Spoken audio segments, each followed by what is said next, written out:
কর্মচারীদের এরকম অনেক নজির রয়েছে। তবে এবারে জুন মাসের বেতন দেরি হওয়ার কোনো ধরনের সম্ভাবনা নেই, সময় মতো আপনারা বেতন পাবেন। কারা কবে বেতন পাবেন এবারে জেনে নেওয়ার চেষ্টা করি।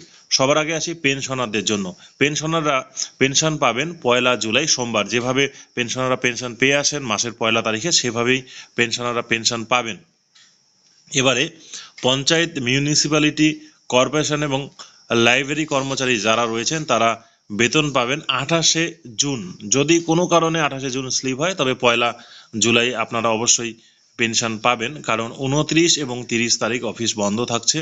সেক্ষেত্রে 28 তারিখ নতুবা 1 জুলাই, 28 তারিখেই সম্ভবত আপনাদের পেয়ে যাওয়ার কথা, না হলে পরে 1 জুলাই তো অবশ্যই আপনারা হাতে পাবেনই, ব্যাংকে পাবেন, ব্যাংক থেকে আপনারা তুলে নিতে পারবেন আর কি।